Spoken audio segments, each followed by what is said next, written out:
All right, here we are, the 511 show. This is our interview series. I have Derek DeBrosse with us. Derek, you're a lawyer. Obviously, we've known each other for quite some time now. Yeah, like what, 8 years, 9 years? 8, 9 years, Yeah. and not only from the practice of law, but obviously elsewhere. So why don't you just take a second? You're obviously an attorney, and you focus on gun rights. Yeah, it's primarily all we do. I actually run 2 law practices. We have a non-gun general practice based out of Columbus, Ohio. But then 3 years ago, we carved out the gun practice in our from Barney DeBrosse and put it into a new practice known as Cheshire DeBrosse PC. My law partner is Clay Cheshire.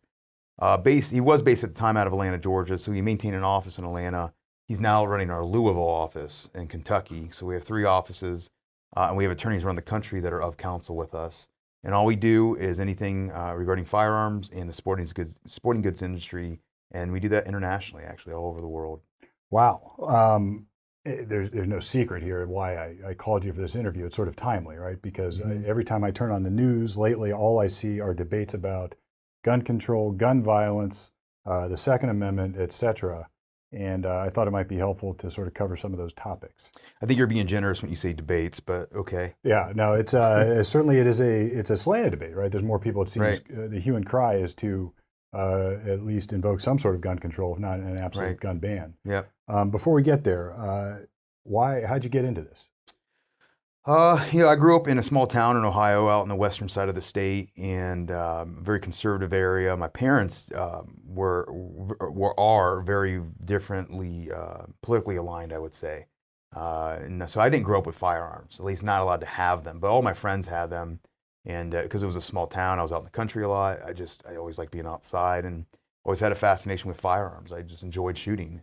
I like to say that my Uncle Sam taught me how to shoot, meaning the military. You were in the military? I was in the military for 6 years and did a tour of duty in Iraq. Got to play with the big guns, all that sort of thing. Always enjoyed it. And just kind of always had a love of firearms and enjoyed the sport of shooting. I actually don't hunt. I'm not a hunter.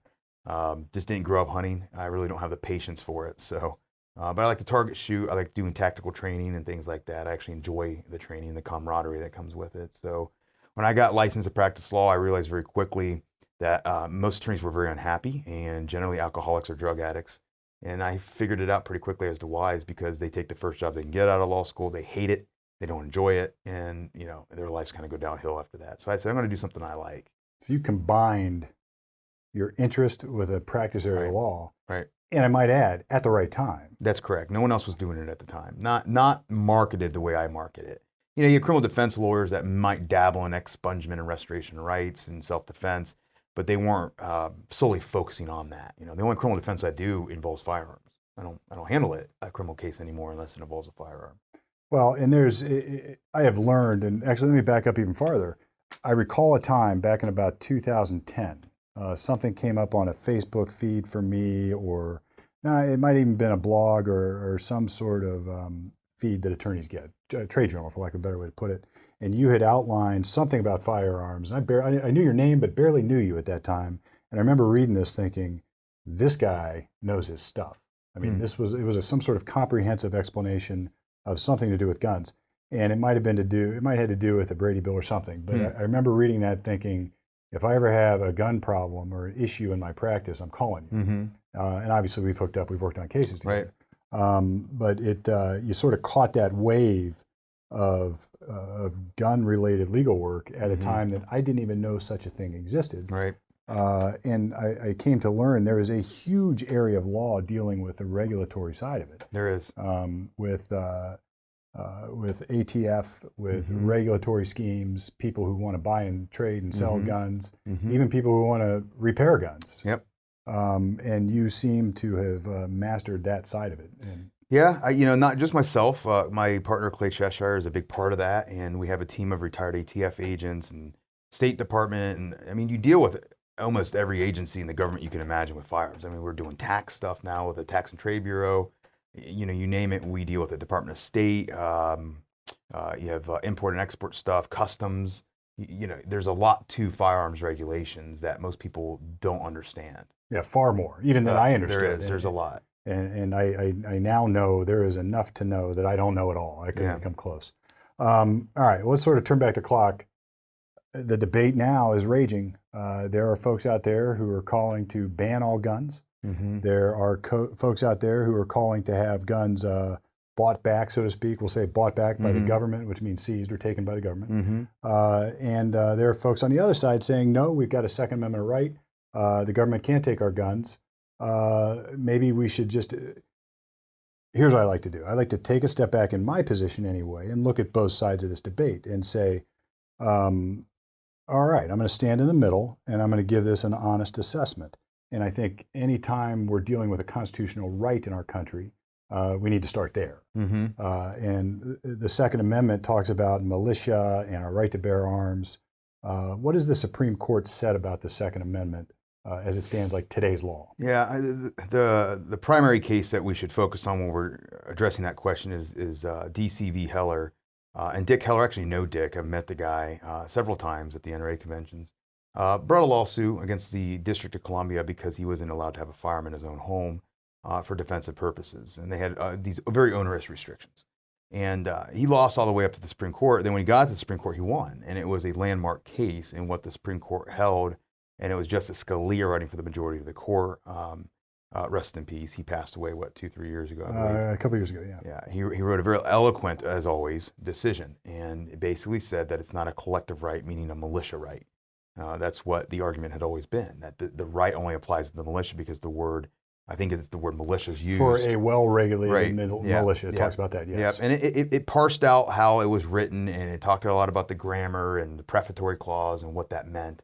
But the ultimate conclusion of the court in the majority of 4-3 split, I believe, right? I believe it was. 5-4 split. It was definitely it was a plurality, or there was a majority decision. Yeah, it was a majority decision. It was a split along political lines for the most part. Kennedy being the deciding vote. 5-4. I don't know why I said 4-3. There's 9 justices.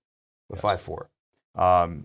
Basically said that it was an individual right. And then 2 years later in 2010, that was in 2008, the question was, does it get incorporated to the states? Right? And that's always the question. Once you have... Let me stop you there for a second, just so we can explain. So the first question, or the first thing you brought up was individual right versus... collective right. Collective right. And a collective right would be like...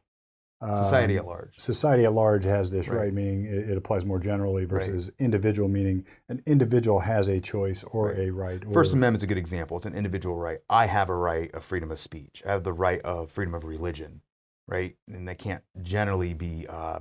I don't want to say regulated because they can be regulated, but it can't be taken from the government, right? They can't take it away from me. Yes. Without due process, at least. Or some good reason, right? We're going to get to that because there's a lot of people that would say, all right, individual, collective, hui, we all the time as a government decide to limit, restrict, infringe, whatever the term would be, other constitutional rights like the Fourth Amendment, like the First Amendment. Those are great places to start. Sixth Amendment's regulated. Sixth Amendment. And why not then with the Second Amendment? Why not just broaden it out? I mean, that's sort of what people are saying. Well, I think getting to that, the first question that had to be addressed by the Supreme Court was, does it apply to the state? So Heller said it applies to the federal government. The federal government has to recognize that this is an individual right, which brings with it, of course, their limits on how they can restrict it. So we had to determine, is it individual or collective right? Once we determine it was an individual right, then there's a wealth of jurisprudence that says this is how you restrict an individual right. But can the states go beyond that? And in 2010, McDonald v. Chicago was decided by the U.S. Supreme Court. And I believe that was Chief Justice, I had a brain fart. You have to forgive me. What's his name? Chief Justice wrote it. We're both having the same. That's okay. The Chief Justice. The Chief Justice. Yeah. You're right. Wrote the opinion. I believe it was him, and said yes, it is incorporated to the states. So the states are bound by the same restrictions. Now, what we're talking about here is, and this is sort of a general Roberts. Yes, we're talking about this general concept that we have a federal government and we have individual state governments. And believe it or not, there was a time probably in our parents' lives, if not our grandparents' lives, we're going to a different state was maybe closer than you think to going to a different country. They have different rules. Right. And you see the old Westerns, he's going across state lines and he's gone, they can't get him. Well, the federal government, conceptually speaking, has sort of seized more power over the states. And this is only just by way of background. We have a scenario where even though it seems like it's all one country now and all the states are just sort of maybe an amalgamation, but if there is a federal right, it still has to have some mechanism to flow down and apply to the states. Yeah. And then if it does, the question becomes, what can the states do to limit that right maybe further than the federal government has, or maybe give more than the federal government has? And I think that's the concept you're talking about with right. With and there's constitutional protections, but not every element of the United States Constitution applies to the states. Yes. Right. It's got to be incorporated to the states. And there's a whole analysis that they went through to determine that. And it does. It applies to the states. So they can't, the state of Ohio, for instance, is restricted just as much as the federal government on restricting and regulating my Second Amendment rights. Right. Now, I'm going to draw a parallel here, because there's a concept then that says the state of Ohio, if we decided here in Ohio, for instance, that we hate guns, and our governor is going to say, this is my platform, I'm getting rid of guns, we're going to ban all guns in the state of Ohio. What we're saying is then that amounts to a challenge in federal court. That's a violation of the argument would be that violates our federal rights. It's a constitutional violation. The same kind of concept as a parallel, that if the state of Ohio said, we are going to ban all abortions. Right, exactly. It becomes a federal right. So, and this is one of my pet peeves in the world, or at least our country, is that if people are going to take a certain stance on limiting one constitutional right, then we have to be very, very cautious about how that might be used, the same power that is, to change or alter or impinge upon another one. And maybe I'm more of a libertarian in that regard, and strict about how much power I want to give the government over those things. But conceptually speaking, we're talking about a state doing things that might consider to be a violation of our federal constitutional right, that is the Second Amendment. That's right. All right. Yeah. So if the state of Ohio did that, we end up in the Supreme Court of Ohio. Well, and you see cases being brought forward all the time. You could end up in the United States Supreme Court, but a lot of times they are brought at the state level.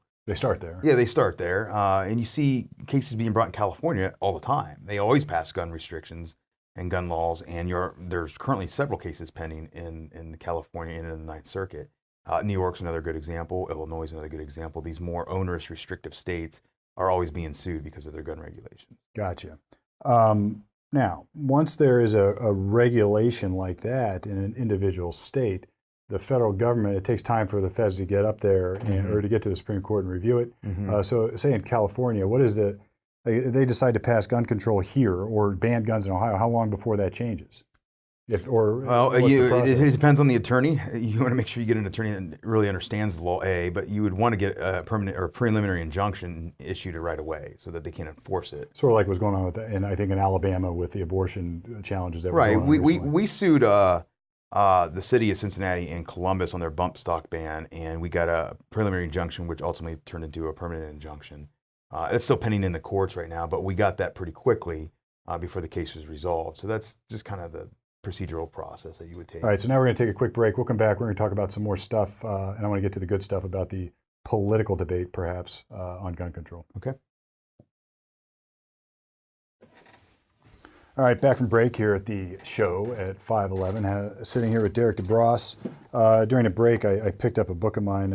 It's a book called Know the Bill of Rights, written by a guy named Sean Patrick. What's interesting about this, he actually goes through, in a very easy, sort of readable way, some of the history behind each right, and gives an explanation. But I thought we'd just pull out something real quick and just read the Second Amendment. It says, a well-regulated militia, comma, being necessary to the security of a free state, comma, the right of the people to keep and bear arms, comma, shall not be infringed. Now, before I ask your opinion on that, just some quick jurisprudence or legal thought. There's all sorts of things that people believe and want to believe in our country, and I've been on both sides of those debates as an attorney, as a citizen, as everything else. But I've learned one hard, fast, sometimes unfortunate thing, and that is when the Supreme Court says so, you're stuck. Meaning, if you don't agree with abortion, well, guess what? The Supreme Court says so. Roe versus Wade. Right. You're stuck. Now, you can complain all you want, and you can fight to get a case back up, but that is the law of the land. Right. Now, we can go back and turn back the clock and debate whether Marbury versus Madison should even exist. Right. Forget about that. But right now, that's the law of the land. So you said Heller has sort of decided this collective versus individualism. Let's start here, though, first. What does that mean? You said grammar matters. The argument basically, the grammar does matter. There's a prefatory clause. A well-regulated militia being necessary for the security of a free state. It's just a prefatory clause, kind of the reason that the Second Amendment exists. If I were to say I'm sick today, I'm not going to work. I'm not going to work, period, right? That's a fact of the matter. The reason I'm not going to work is because I'm sick today. So a well-regulated militia being necessary for the security of a free state is the reason, right? We have to make sure that the government doesn't become overly oppressive, and we need to make sure we have security and that the freedom of our country is kept intact. Therefore, the right of the people, and the word people has a legal meaning, right? It's a term of art, right? The right of the people under the First Amendment to have freedom of speech. It's an individual right. The person has that right. Same thing in the Second Amendment. So the prefatory clause is kind of just the reason, right? And then we have the right actually enumerated, the right of the people to keep and bear arms shall not be infringed. So the argument would go, the Second Amendment recognizes that there might be times, again, in our country where a militia is necessary. And by very definition, a militia is only called upon as needed.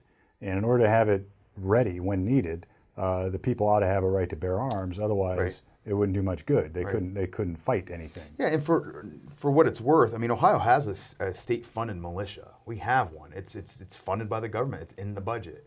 It's the Ohio Military Reserve, and it's a cadre, essentially a skeleton cadre of officers that have former military experience that work for free, and they do duty every month, and they're not armed. Presumably they have their own arms if they need to, but if there was a issue where the state militia had to be called up, they have the cadre there. And then the Ohio Constitution says every able-bodied young man, woman, and child is actually part of the militia. They would fill in as the enlisted rank, so to speak, and the cadre is already there. So if we need a militia, they call it up and people just we actually join. have a Navy too. We have one boat. Is that right? We have one boat at Lake Erie. Yeah. That's pretty So cool. there's a Ohio Naval Reserve, I believe is what it's called. Well, what about the argument then on the other side? It's like, all right, at the time of the Second Amendment, we had just gone through this whole war where we didn't really have a standing army. And this actually isn't quite true because that was not at the time of the amendments. But maybe in close proximity historically, they were looking back and said it took essentially a militia to help defeat the British. And nobody can even conceive of anything like that happening right now. So we don't really need a militia. That right is passé. No longer necessary. Let's just get rid of it. Well, go ahead and try to amend the Constitution then. You know, this argument that the Constitution is a live and breathing document is nonsense. I guess in a sense it is because we have an amendment process. If it was an organic being that changed with time, one, I don't know where in the world in the law that ever exists. If I have a contract with you and I say, I really don't like the terms, that was a year ago, I'm going to change it today. That doesn't make any sense. Yeah. It's not alive and breathing. That's why there's an amendment process. If you don't like it, we can change it. That might be the case. I mean, if these people believe, the anti-gun community believes that it's outdated, that's fine. The Founding Fathers foresaw that. They weren't stupid, and they provided the amendment process for that. So, I mean, your position would be then, look, if we're going to do anything to eliminate this right to bear arms, or if we're going to implement this kind of gun control that we're hearing about, then it's got to start with an amendment to the Constitution. Theoretically, yes. I mean, the jurisprudence is clear that you can regulate fundamental rights, right? Even personal rights like the Second Amendment, the First Amendment, so on and so forth. I can't go out and yell fire in a crowded movie theater, right? That's not protected by the First Amendment. There is certain limitations to that. But that doesn't mean we are just completely getting rid of it. Right? If you want to do that, you have to use the amendment process to amend the Bill of Rights. Now, look, without taking a position on whether there should be gun control or not gun control, I got to comment on this because I hear this argument all the time, not only in the context of a Second Amendment debate about gun control, but in other constitutional areas. I hear the prosecution in my criminal defense practice, or even other people in just over a barstool debate type thing. They say, well, look, of course we can change the Second Amendment, or we can regulate and impinge upon the Second Amendment using the General Assembly. We do it all the time, right? It happens all the time with things like the First Amendment, like fire in a crowded theater, or restricting students' speech at school, or some other requiring people to get permits to march on the government. Those are restrictions. And therefore, we do it all the time, so we should do it here. Now, this is my pet peeve, irrespective of guns, would be, all right, first of all, just because we chipped away at one right that I didn't agree with, it certainly doesn't mean it's cool to chip away with more other rights. Sure. And secondly, to chip away at a right, I don't want to say it takes movement of glaciers, but there's a standard. It has to get reviewed. constitutional rights, when they're impinged upon, are viewed with something called strict scrutiny. So I guess in simple terms, that means you really, really, really have to have a great reason to do it. Otherwise, it's going to be declared unconstitutional. Now, there's a far more technical legal thing we get into, but that's my pet peeve on it. So you're saying that there may be limits to the Second Amendment. And my position would be, yes, there may be, but we have to be careful about it. Oh, absolutely. And it's certainly not just disbanding it and getting rid of it because we don't agree. And you had mentioned the term strict scrutiny. That's actually something right now that we want the Supreme Court to rule on. They haven't. I took a case up the Sixth Circuit and argued it orally, arguing that strict scrutiny should apply to the Second Amendment. By and large, the majority of jurisdictions have said intermediate. So I always like to say it like this to non-lawyers. There's an easy standard, a medium standard, and a hard standard to constitutional review.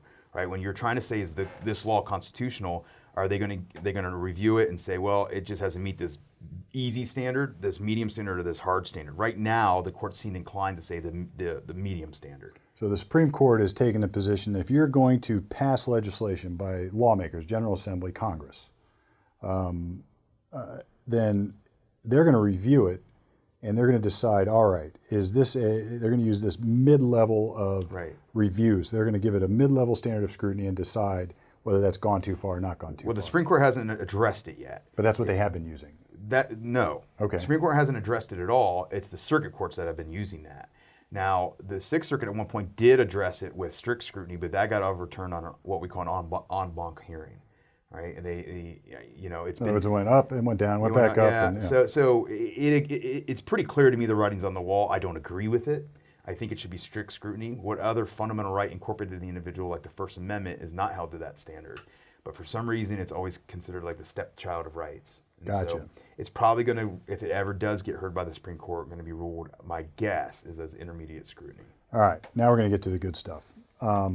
Let me just say something. Let me just pose an argument to you. If we got rid of all the guns, there would be no more gun violence. So why not do it? Well, I like the word gun violence. I think that's interesting. I thought it's just violence, right? It's just violence. I mean, you look in England, they have a huge knifing problem right now. They're trying to get rid of knives now. I remember the first time I heard that, I thought it was a joke. Like you couldn't have pointed knives. Like what is like we in kindergarten? You know, it's crazy. Yeah.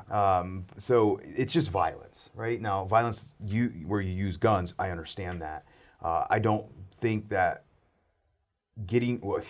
you would get rid of gun violence if you got rid of guns, but you're not going to get rid of guns. You know how many guns are in this country? There's an enormous amount of guns in this country. I heard a statistic once. I don't know if it's accurate. There was enough guns in this country for everybody to have like 3 guns. Yeah, no, it's an enormous Something crazy. number. It's an enormous number.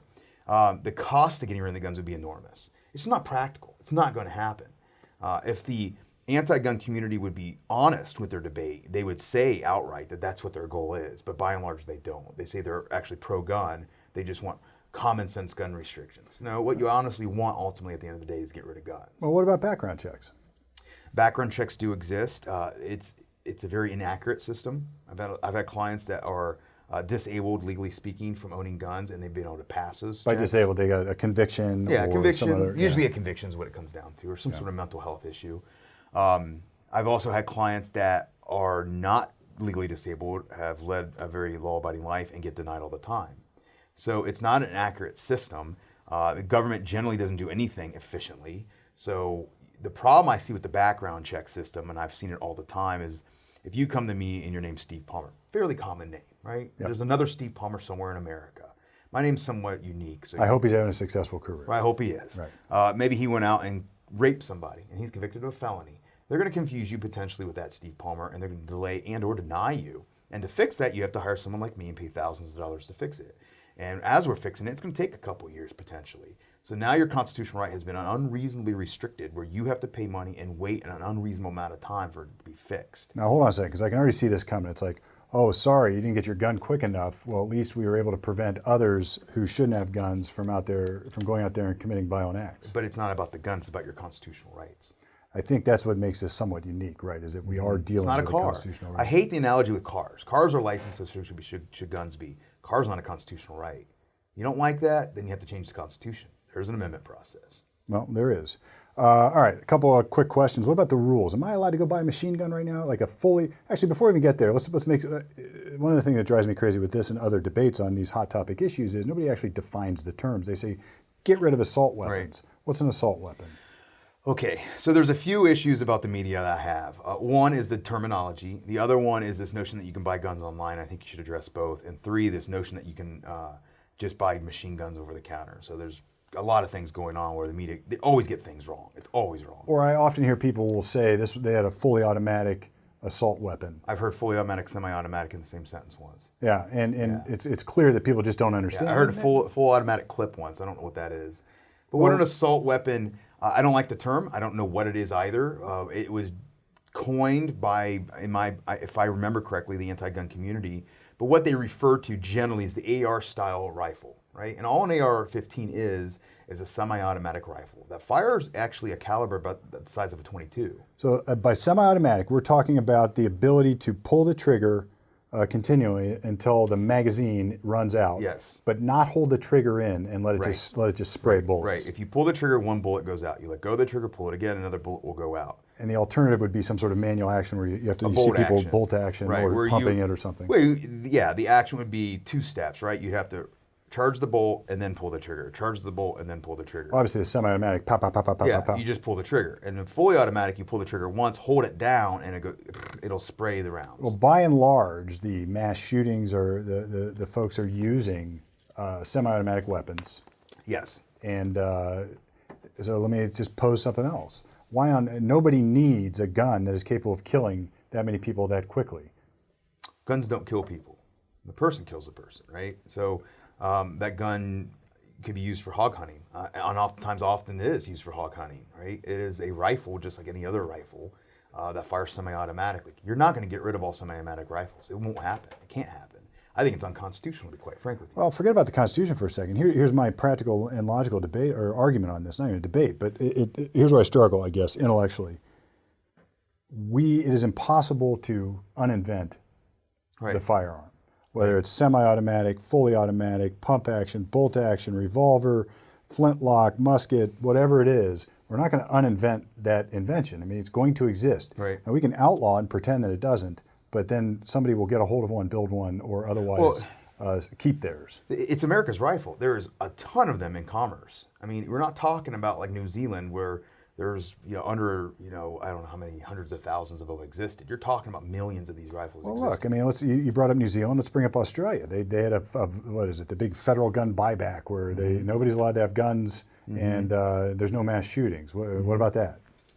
I don't know much about it. I haven't studied it, to be quite frank with you. My understanding is that there's still violent crime in Australia. It hasn't gotten rid of it. There's still guns in Australia. It's a much smaller country. They have a different constitution. It's a different culture as well. Our country was founded on the right to keep and bear arms. I don't like the analogies of other country because we're not them. They're not us. Yeah, we're more diverse. We are a very diverse country. We're a very free country. And we do have that pesky Bill of Rights that gets in the way of this. And look, no matter where you fall on this, I think that deserves respect. I'm going to get back to that some more, but we're going to take another quick break, and we'll be back to talk about some more of the tougher issues. All right, back from the break here at the 511 show, talking to Derek DeBrosse about guns, everything guns, history of guns, gun control, the big debates, and all in between. Before the break, we were talking a little bit about Australia, and I was asking you about what some of the laws are now, and we sort of talked about, all right, we have firearms or semi-automatic weapons. What are those that you pull the trigger once? And those are essentially the assault weapons that people are talking about. What about automatic? Because I hear semi-automatic, fully automatic. What's an automatic weapon? So fully automatic, again, means you hold down the trigger. The law says single function of the trigger for multiple rounds. So it could be just 2 rounds, right? If I hold down the trigger, it fires off 2 rounds, right? Or more, right? You can set it up however. Yeah. And the military does what, 3 or 2? Yeah, they have a 3-round burst. You pull the trigger. And by the way, the reason there's a 3-round burst is in Vietnam, it was spray and pray, right? They would pull up their M16s and just, and they're not hitting, they're wasting ammo. Yeah. And they found that the accuracy of fully automatic usually lasts about 3 rounds. So they limit it to a 3-round burst.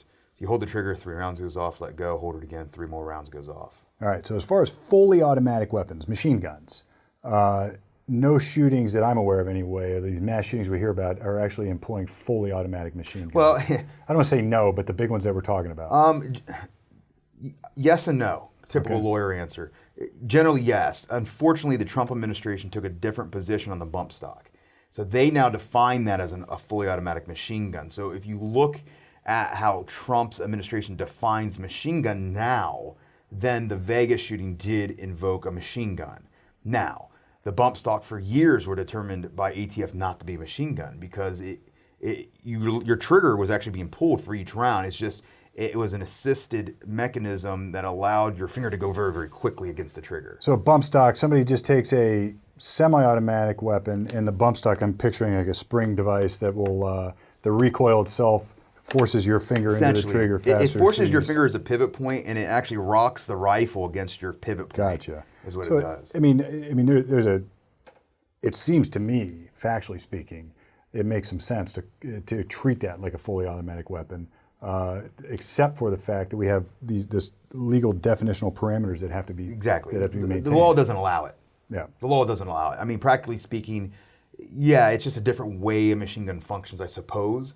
But that's not what the law defines it as, in my opinion. I don't know how. Well, again, let me be a criminal defense lawyer for a second. If you're going to accuse somebody of a crime, there are elements of that offense. I mean, literally elements, and you can list them out. You have to prove, like with an assault, knowingly cause or attempt to cause serious physical harm to somebody else. Now they have to prove each one of those elements, and then there's definitions of each one of those elements.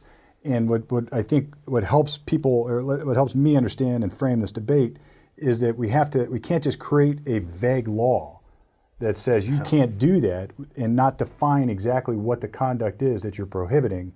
And irrespective of guns, irrespective of anything else, the law has to be clear so an ordinary person can understand what it means. Now, if people are having trouble defining even talking about what a semi-automatic, fully automatic machine gun, et cetera, is, this is where, as a criminal defense lawyer, I urge caution. Because if we're going to charge people with crimes for having these things that have been outlawed, if that happens, then there better be good definitions, because then we're going to either end up with convictions that won't stand up or convictions that shouldn't stand up. Right. All right. So machine guns. What about? There was a time where there was some sort of ban on guns, in not that far back history, right? So you couldn't buy an AR-15 type weapon for a while, right?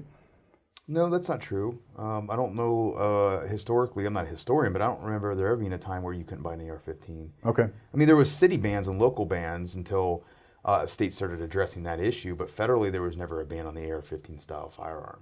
How about machine guns? There was. Let me back up a second. There was the Clinton assault weapons ban, but it wasn't really a ban. What was it? It was a ban on certain features, like a bayonet lug. Right, and my first AR-15 I had purchased was during the Clinton ban. It was an AR-15, just to have a bayonet lug on it. What's a bayonet lug? It's a little piece of metal that goes on the end of the barrel around that area where you can stick a knife on the end of it. Oh, all right. So just an extra bolt or something. Yeah, piece of metal. So you bought an AR-15 during that. What about machine guns or fully automatic You can weapons? own them. They're allowed to be owned. So I can go. I can go buy one. Can I just go pick one up at a store and go home and take it to my safe? They're highly regulated and very expensive. You cannot buy a machine gun if it was manufactured after May of 1986, I believe. So there's a limited market because you can only buy used ones on the civilian market. If you find one because of the limited supply and the devaluation of the dollar, right? I think somebody should do an economics paper on this. The price is skyrocketed, right? So the cheapest machine gun you're going to get is like a Mac 10, Mac 11, $6,000, $7,000, $8,000 in that neighborhood. All the way up into hundreds of thousands of dollars for some of the machine guns. So they're very, very expensive, cost prohibitive. And additionally, there's a lot of regulatory paperwork you have to fill out with the ATF. It's about a 9-month waiting period right now to get it approved before you can actually take the gun home. All right, that sounds like regulation. Yeah, it is. And where do you stand on that? Where do I personally stand on that? Well, let me ask you as a lawyer and individually. As a lawyer, I believe it's unconstitutional. I believe it exceeds the power of the government to regulate it. I think everybody should be able to have the battle rifle of the day, the weapons that the military uses, because again, security of a free state, we have to be able to defend ourselves against a tyrannical government. And that's your argument against the notion that, hey, look, the framers, God love them, they meant that you could have like a long musket, not a machine gun. That was the battle rifle of the day. Yeah. Right. So you don't subscribe to the position then that the Second Amendment only authorizes you or gives you the right to possess like the kind of guns they had back at the time. No, of course not. That's why they had the amendment process. The forefathers understood that times would change and that technology was being developed. They knew that, and that's why the amendment process was there, partially. Gotcha. So they put that in there. So. All right, let me shift gears. You said it. Guns don't kill people. People kill people. That's almost cliche these days. It is very cliche. what do you think? And I know I'm putting you on the spot here, Derek, but what's the answer right now? We've got kids out there, largely young men, it seems, not all the time, but largely young men out there engaged in these mass shootings. And I certainly wouldn't ever suggest that you're not empathetic and sympathetic to that. What's the solution? I mean, what do you think? I don't know. It's not something I've studied extensively. It's an interesting area of legal practice. You have to balance, societal safety versus the constitutional rights, and it's difficult to do sometimes. And I work in the mental health field a little bit through the probate court, and I represent mentally ill people, and I don't believe they should have firearms, but they have a constitutional right to it until certain due process things happens. You have to find out what the root cause is, I think. You can't just put a Band-Aid on the product. The only way it's going to work is you get rid of all guns, and that's just not going to happen. We have to start there. Well, even if you get rid of all, here's my problem. Look, not taking either side, but I will reduce arguments and expose them when they don't work, because we can get rid of all the guns, but that doesn't mean guns don't exist. We're not going to legislate them out of the inventive imagination. People will build them, people will get them, people will find them, they'll do whatever. There'll be a black market, whatever the argument would be. Right. But at the same, I'm not going to commit the logical fallacy of saying it wouldn't make it harder for people to get weapons. Sure would. It would be more difficult, and it might slow it down. But I do not feel that it will eliminate the violence. No. Now, it might certainly. If I go in and want to commit a mass shooting and I can't get a gun, my other weapon may not be as deadly, or it may not be as quickly deadly, if that's a way to say it. The first major school massacre actually was with a bomb. That was in the 30s, I think. You're right. People can invent things if they want to inflict harm and make a name for themselves and go down in history as this evil person. They're going to do that. They're going to find a way to. In Japan, there's multiple stabbings. You hear that in the news. And, someone goes around stabbing people in the subway station. So there's always going to be a mechanism to inflict serious harm. You're right. People are inventive. They're going to figure it out. So you have to start with that notion. You're not going to get rid of guns. So what is the root problem? Right? Because we can't just put a Band-Aid on the problem. What is the problem? We can't fix a problem we don't know what it is. And I believe it's a societal, cultural, and primarily family issue. Yeah, and I'm going to get to that some more, but the other thing I want to say is that what I see sort of standing on my in-between place, I see one side of this saying, guns, guns, guns, get rid of them, get rid of them, get rid of them, get rid of them. The other side saying, no way, no way, no way, no way. This side saying, it's a mental illness problem. This side saying, it's not mental illness. I see logic this way, irrespective of the Constitution. If you had limits on people's ability to get guns, just naturally, I would think those people, the people who couldn't get them, but there is limits. If they were prone to shoot somebody, well, that might be harder for them. On the other hand, there are limits that have been there's a ton. There's a ton, and like you said, there are limits. And they're probably going to get a gun if they really want one. Yeah. And even if they didn't, they're going to commit violence in some other way. Yeah, there's background checks and all kinds of stuff. But neither side gives an inch on either of those points. It's almost like, all right, it makes sense. Let's make it hard for mentally ill people to get guns and figure out if that passes constitutional muster. But at the same time, let's at least address or study what's going on. And I fear that one side of the anti-gun debate is reticent to go study that for fear that it's about guns for them. And I fear that the other side is reticent to give an inch on anything else for fear that this side is going to take all their guns. And I see both sides of it on one hand. Sure. It's like, it almost seems like the problem has become unsolvable only because we're unwilling to actually look at it. Mm-hmm. And if somebody actually said, let's get some psychologist in here to figure this out. What made this young boy or this kid in Dayton, Ohio, go off the rails? In El Paso, go off the rails. In Colorado, go off the rails. What is it? And I guess if the side is going to say it's not a mental illness problem, then by logic they're sort of excluding anything except access to guns, and I can't accept that. Mm-hmm. I think there's got to be it's got to be deeper than that, because otherwise everybody with access to guns would sooner or later go commit a mass shooting, and that's just not. I agree. Logical. You look at all the gun control in the country; it's normally a knee-jerk reaction that's based on emotion and not logic and not study. Right? It's after the MLK and the JFK shootings, we got the Gun Control Act of 1968. 1934 National Firearms Act was really propagated by the Valentine's Day Massacre and all the gangland shootings in Chicago. There's all these things that occurred in society that led to these laws that were really The laws aren't based on logic and reason and study. They're based on something emotional that happened that we got to fix the problem, right?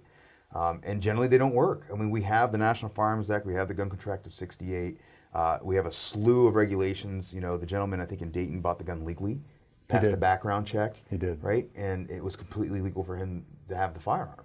I saw the governor was talking of Ohio, DeWine was talking about promoting gun restrictions or gun control law to address perhaps or somehow prohibit those who might be at risk from procuring firearms. What's your thought on that? I mean, Well, what do they call them when somebody, it's like a future gun, somebody's got some mental health problems and you go and you get a restraining order so they can't buy a gun. Nothing suggested in Governor DeWine's speech would have prevented what happened. You can't point to anything he's suggesting and say it would have universal background checks. He passed a background check. It wouldn't have prevented. So why are we chipping away, as you said, on our constitutional rights when it's not going to do a damn thing to what occurred? It's not. So why? Why are we doing that? It's an emotional, political reaction is all it is. It's not logical. It's not well thought out. It's not founded in study. Well, then you're just not sympathetic to the victims of this violence. I guess that's the case. And I find that argument, look, I find it sometimes offensive when I try to have discussions rationally one way or another, but I also find it sort of short, right? If it's hollow, there's nowhere to go with it. You can't say you're just not sympathetic because you have a different... It's almost an ad hominem, right? It's just a personal attack at that point because you have no other argument. So you go into ad hominems, right? Yeah. You go into these personal attacks. And it is easy to do because it is tragic, right? It is totally tragic. Sure it is. And I hate that people are getting killed, and I hate that there's gun violence all over, and I hate that these mass shootings occur. And I hate the most that people seem unwilling to really dig into the heart of the problems and have those hard discussions in a bipartisan way. Because I think it's just become so polarized that everybody's afraid that if they do that, there's going to be a political perception, and that'll have some adverse impact. Social media's had an impact on how we perceive these things too. You know, you look at it statistically, it's not like a pervasive problem as far as you look at it statistically compared to all these other deaths that we have in this country with alcohol and drugs and all these other things. It's a very, very small subsect of tragedies in this country. But with social media and how information is passed on now, it's immediate, it's in your face, right? It's everywhere. Well, and we can scream it a lot louder. And it does make a bigger splash though, right? So dying of a drug overdose in your bathtub is not the same as the shootings on Front Street in Dayton, Ohio. You know, that's it makes a big splash, and they're often tied to other political agendas. Like there's these manifestos and all this other nonsense that goes along with it. Gun crime's actually gone down, I think, over the last several decades. It has. Statistically, crime has dropped. Right, crime has dropped in our country, in other countries around the world as well. And I just know this from my practice and reading about it. But I don't know that we've solved anything here at all today, Derek. But I think we have. We didn't even get to address the red flag, by the way. You asked me that question. Let's do it. Let's take the red flag. Yeah. So, red flag laws, or what we call emergency restrictive protection orders, or ERPOs, or something like that. Yes. Basically, are the ability of a petitioner to call law enforcement and say, this person's endangered himself or others, go take his guns. They go take his guns. Generally speaking, I'm not opposed to that, but there's got to be substantial due process rights. And if I petition to go take your guns away, I'm a relative of yours, and he's going to kill himself, and here's why, and I petition. And if I lie, right now, the way the laws are written, it's just a misdemeanor, which is absurd to me. It should be a felony. Additionally, if you say, no, this is BS, I'm going to fight this, you're talking about a constitutional right. Does the government provide you a lawyer? You know, there's all these things that have to be addressed in these red flag laws. This is not, to me, conceptually that different than time, place, and manner restrictions on freedom of speech. So if I'm going to go do a protest on the State House, I got to go get a permit, and the government can say no because it's at rush hour. But then they have to give me. They can't say no to me and yes to somebody else at the same time, right? It has to be fairly administered. The problem with this is the fair administration or the equality of administration gets a little bit suspect, or a little bit hard, not suspect. It gets harder to measure because somebody has to make a subjective conclusion or finding that somebody's got a mental illness and it is ripe for some sort of abuse. I want to be clear, I'm not pro red flags. I don't think they resolve the problem. I don't think they fix the problem. But from a legal standpoint, the way the jurisprudence currently stands, I believe they can be constitutional. I believe they could be.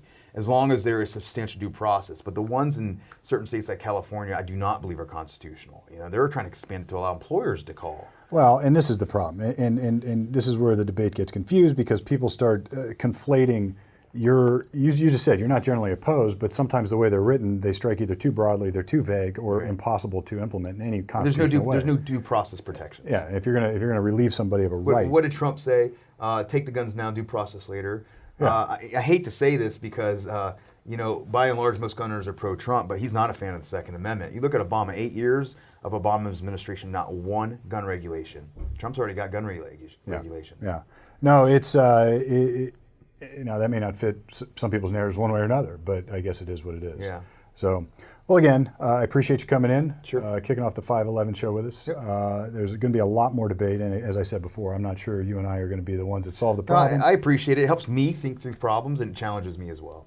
Well, we're going to wrap it up with that, Derek. Thanks for coming in. Why don't you tell everybody how they can get a hold of you if they need some help? Yep, they can just find me on Facebook, YouTube, just Google up Munitions Group or go to munitionsgroup.com. All right. Well, this has been the show at 511. Till next time.